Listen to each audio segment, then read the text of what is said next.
Greetings, everyone. In this video, I'm going to talk with you about your first major writing project for our course, which is the annotated bibliography. Before we delve into these details, I invite you to take a few moments to read the annotated bibliography material in our course site, which includes the project handout and rubric. Familiarizing yourself with these resources beforehand will significantly enhance your understanding of the vital aspects we'll be covering in this video. Now let's shift our focus to the project.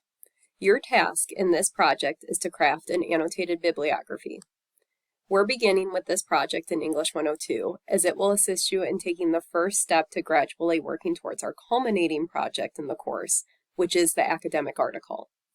While the academic article is a lengthy and robust genre, the annotated bibliography is a more concise, focused genre that will allow you to begin practicing some of the key moves we've discussed with academic writing so far this semester. As you may recall, academic writing, and especially academic argumentation, emphasizes the importance of listening to ongoing conversations to understand and comprehend the ideas of others before you assert your own views. That's truly what the annotated bibliography is designed to help you with. You're going to conduct high-quality research to compose your annotated bibliography. As you familiarize yourself with some of the specific ideas and viewpoints surrounding the issue you plan to explore in your academic article. As you conduct this research, you'll be expected to discover sources that not only support your viewpoint on the issue, but also sources that effectively acknowledge opposing viewpoints, or people who essentially disagree or hold different perspectives than you. This will allow you to gather relevant, credible research that will truly serve as the foundation for your academic article. On the project handout, you'll see the first portion up here summarizes the purpose for this project, like we've discussed. If we scroll down on the handout, you'll see the directions portion. This section focuses on the specific requirements for the project. One of the key things to note in these first couple of sentences is that the entire project should be a minimum of 1,500 words, which will derive from the following components mentioned in this section.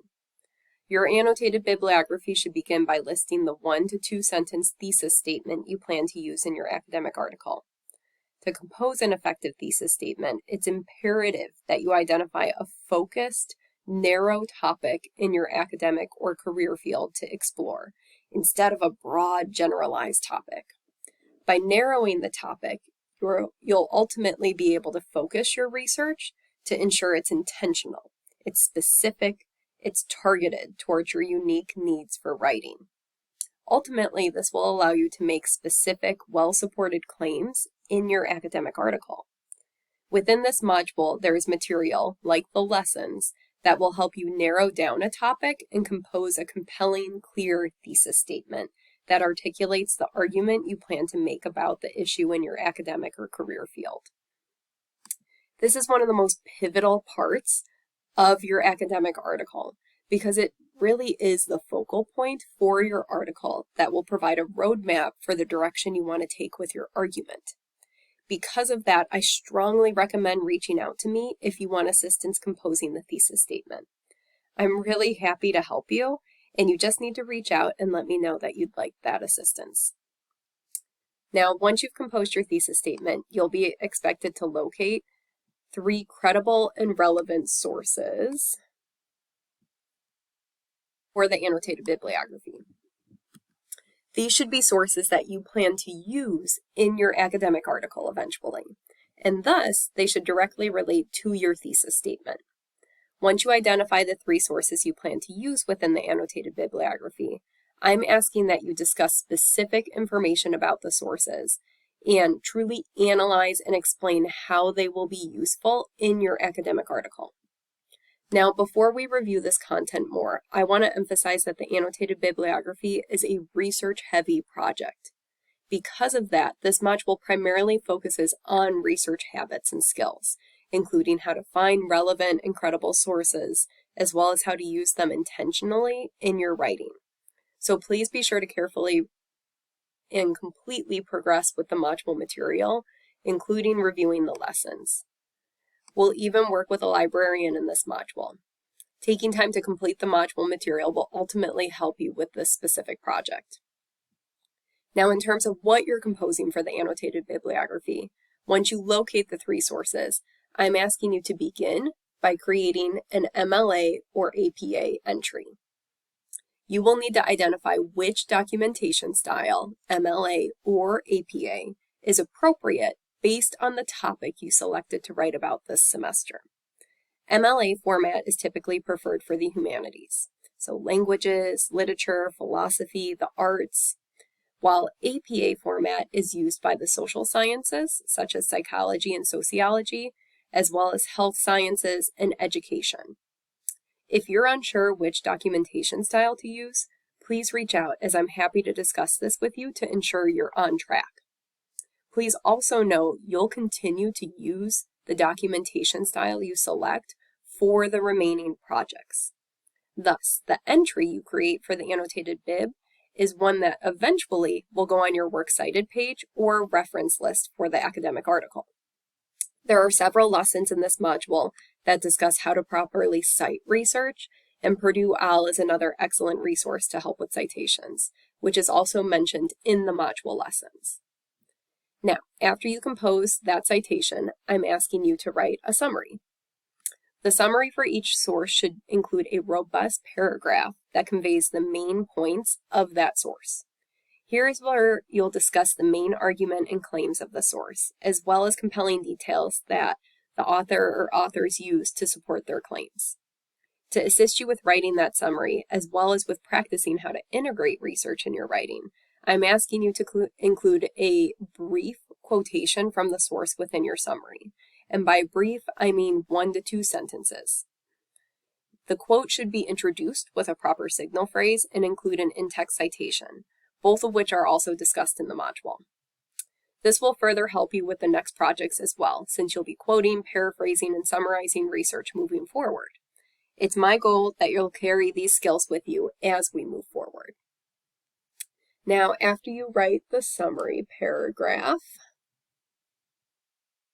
I'm asking that you compose an evaluation of the source in one well-developed paragraph.